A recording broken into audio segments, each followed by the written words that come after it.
refinance to the government at a 4% rate. Government borrows money 2%, that difference pays for the program. So that's another alternative.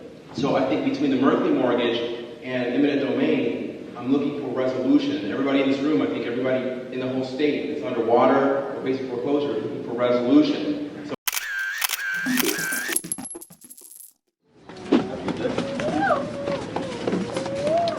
Hi, my name is Chris King. I'm with Mortgage Movies Journal, and I'm just documenting the day-to-day operations, basically, of the office. Nothing major here. I work with City Council on some matters involving auditing here. And I'm in this lawsuit in Kent County, Delaware, because they said I couldn't roll video in their building. So I sued them under the First Amendment. It's the most ridiculous case I've ever heard of. But anyway, I just want you to have that card, just in case there's any questions.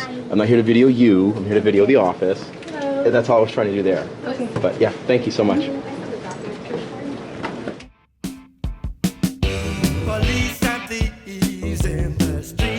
What's going on in Delaware is completely ridiculous, and it's to cover up the stolen election that they stole from Lamar Gunn. Watch how simple this is. We're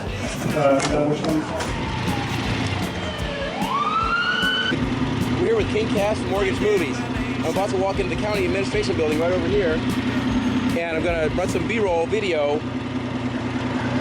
in the county recorder's office, because that's my constitutional right as a reporter and as a citizen, as long as I'm not, obstructing the official business. Okay, hear me now? No different than KIRO. No different. Just because I no longer work for Daily, doesn't matter. That's the whole point. I have expertise in this field of real estate. I used to work for these banks. I was an escrow attorney. I was a First Amendment attorney.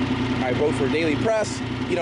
What's going on in Delaware is completely ridiculous, and it's to cover up the stolen election that they stole from Lamar Gunn as the recorder of deeds in favor of Betty Lou McKenna, who was appointed during a tie, or after 3 recounts for a tie, by the corrupt Democratic governor, Markell.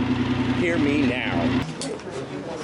I'm not here to interview the rank and file employees. I'm just here to do a B-roll footage, but I am here in King County. Hi, how are you? You're just doing reckless. And recording the operations of what goes on in public government. These are the machines. If I were to sign on right now, I could pull up anything that I need to pull up and demonstrate it the same way I was going to do with Lamar Gunn. But I wasn't allowed to because defendant McKenna and Malone forbade me to do any video in the 555 Administration Building in Kent County, Delaware. Here's another machine with what is probably a fraudulent deed pulled up. This is what happens here, and I have a right to video this constitutionally. It's so simple. So this is my offer of proof for the Delaware County Courthouse that's going in immediately.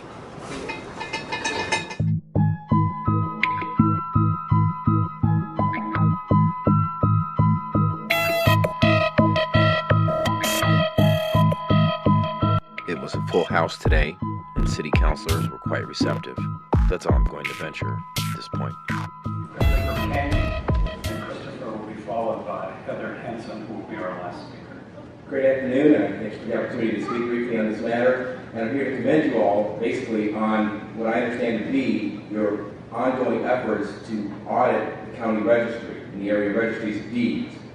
When I was an escrow attorney 10, 12, 15 years ago, I had no idea what was going on with MERS and how it was going to cripple our country. And some of the comments that were made by His Honor a few moments ago regarding the worst financial fall this country's had since the Great Depression are because of that industry. And interestingly enough, about 2 years ago, an associate of mine, Karen Cooley, had gone to the Association of County Auditors and requesting them to require recording of everything and thinking about doing an audit. And at that time, even though she was very prescient about it, she failed, technically. But in reality, I think she succeeded because she started a discussion amongst the members, and I have copies of the minutes for you here, where they talked about what to do with it. Some people were saying that we need to just follow the law. The others were saying that we need to find out what other states are doing. Well, since that time, we found out that John O'Brien out in Essex County in Massachusetts said that this whole area is a crime scene. He's a county reporter out there. And more importantly, we've had Nancy Becker's case out there in Philadelphia, where MERS Corp lost Nancy Becker's Registry of Deeds director for Montgomery County, and the court specifically found that MERS might be liable for up to $15.7 million in recording fees, and that case is moving toward trial. So that's the kind of money that would do us a lot of good out here. And so I'm looking forward to seeing what you guys do in the follow-up, and I think it really is a moral and categorical imperative to audit, and to audit effectively, because that's money that our children, we owe it to our children, we owe it to the taxpayers, we owe it to ourselves, and we owe it to the banks to keep them honest, and frankly, to teach them a lesson. Thank you. Thank you. Heather Hanson. I'll leave these here for you. Thank you.